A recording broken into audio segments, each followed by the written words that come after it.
Chair, Madam, at the outset, let me express our support to the bill. In a sense, this bill will help the streamlining the process of dealing with the insolvency and leasing cases in the sector.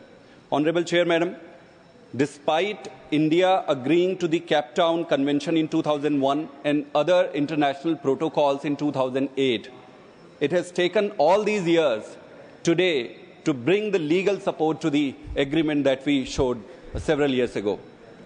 इसका प्रभाव आप इसी बात से देख सकते हैं कि इतने सालों में एक इंडेक्स होता है जिसे कहते हैं ease of resolving insolvency index.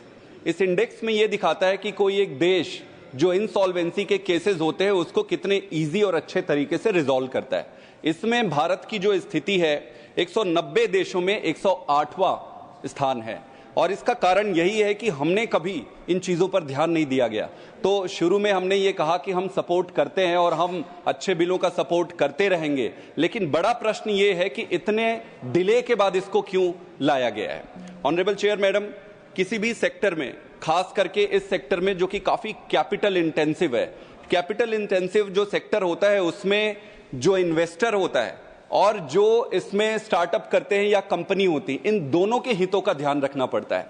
इस पर्टिकुलर केस में 4 सेक्टर है, आप कह सकते हैं। एक तो इन्वेस्टर, एक जो कंपनी है वो, तीसरा सबसे महत्वपूर्ण जनता जिसको सेवाएं देनी है, और चौथा जो है सरकार। सरकार का मुख्य उद्देश्य यहां पर सारी चीजों को रेगुलेट करके जनता को सही दामों पर, सही सस्ते किरायों पर सुविधा प्रोवाइड करनी है।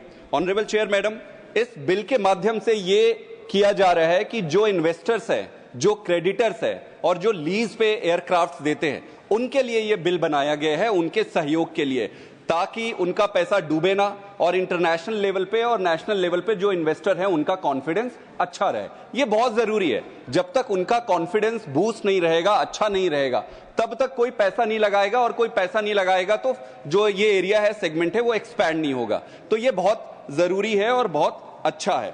इसके अलावा ऑनरेबल चेयर मैडम, जो दूसरा सेगमेंट है, आप एक तरीके से क्रेडिटर्स को और जो पैसे डाल रहे हैं इन्वेस्टर को तो प्रोटेक्ट कर रहे हैं, जो करनी चाहिए, लेकिन उनका क्या होगा जो छोटे छोटे कंपनीज हैं। आप इस बिल के माध्यम से ये कह रहे हैं कि 2 महीने के अंदर जो एयरक्राफ्ट है, जो इन्वेस्टर है वो उसको वापस ले सकता है। तो उसका क्या होगा कि जो छोटा और जेन्युइन इन्वेस्टर है, छोटी कंपनी है, बहुत सारे ऐसे छोटे इस सेक्टर में कंपनीज आते हैं जो कि इंसॉल्वेंसी के कारण ट्रैप हो जाते हैं और फिर फंस जाते हैं और वो डूब जाती है।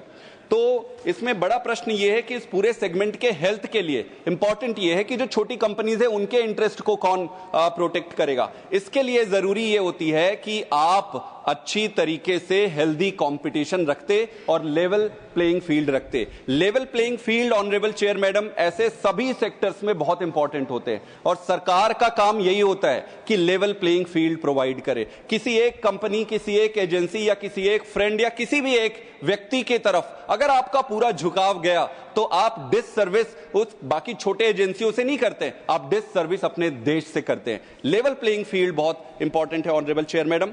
उड़ान सरकार स्कीम लेके आई थी। स्कीम बहुत ही पवित्र उद्देश्य था। इस उद्देश्य का मतलब यह था कि छोटे शहर जो है उनको हवाई यात्रा से जोड़ा जाए ताकि बिजनेस वहां पर डेवलप हो सके। लेकिन मुझे लगता है कि सिर्फ पवित्र उद्देश्य होना किसी के लिए पर्याप्त नहीं है, आप में एग्जीक्यूशनल कैपेबिलिटीज होना भी जरूरी है। सीएजी की 2023 की रिपोर्ट है कि 774 रूट्स में से सिर्फ 50% रूट्स में ये एक्टिवेट कर पाए, बाकी के 50% रूट पे एक्टिवेट ही नहीं हुआ। जो रूट्स एक्टिवेट हुए उनमें से सिर्फ 54 रूट्स ऐसे थे जो 3 साल तक 3 साल के बाद भी फंक्शनल रहे, बाकी सारे डाउन हो गए। क्यों हुआ? क्योंकि इस पे कंपटीशन नहीं था, लेवल प्लेइंग फील्ड्स नहीं थे, और सबसे इंपॉर्टेंट वायबिलिटी जो होती है, जो वायबिलिटी की असेसमेंट होती है, जो सरकार की जिम्मेदारी थी, संभवतः सरकार वहां फेल हो गई। 30 जून 2024 को अगर देखें, 134 विमान ग्राउंडेड थे, लगभग 15%। अब पूरा ड्यूओपली हो चुका है पूरे इस सेगमेंट में, इंडिगो और एयर इंडिया की ड्यूओपली है, बाकी सारे खत्म हो चुके हैं। ऑनरेबल चेयर मैडम, इसका सीधा नतीजा जनता को नुकसान हो रहा है। जनता को कैसे नुकसान हो रहा है? जो किराया है वो अनाप शनाप बढ़ाया जा रहा है। अभी कुंभ के दौरान हमारे देश की आस्था है, हमारे देश की जो आस्था है उस पर भी अवसर खोजा गया। प्रधानमंत्री जी कहते हैं कि आपदा में अवसर खोजो। ये पहली बार ये हुआ कि आस्था में आपने अवसर खोजा। जो 5,000 का किराया था वो 50-50 हजार तक, 1-1 लाख रुपए तक लेकर गए। सरकार की यहीं पे तो जिम्मेदारी होती है। हम ये नहीं कह सकते कि प्राइवेट कंपनी है वैसा चलेगा। सरकार की जिम्मेदारी यहीं पर थी कि आस्था पे अवसर ना खोजा जाए और हर व्यक्ति को कुंभ पहुंचाने की सनातन धर्म की आस्था का सवाल था। प्रधानमंत्री जी की, मंत्री जी की और पूरे सरकार की जिम्मेदारी थी कि इस पर उनकी जनता के हितों का ध्यान रखा जाए। बहुत इंपॉर्टेंट चीज है, मंत्री जी भी ध्यान देंगे इस पे, मैं थोड़ा सा ओवर कर रहा हूं। पिछले 2 साल में 2 में से हर एक यात्री का सामान या तो टूटा है या डिलेड पहुंचा है।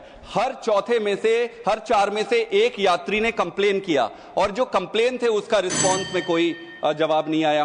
ओवरऑल मैं यही कहना चाहता हूं कि हम इसका सपोर्ट करते हैं। जो डिले हुआ उसका कौन जिम्मेदारी लेगा? Thank you very much. Thank you.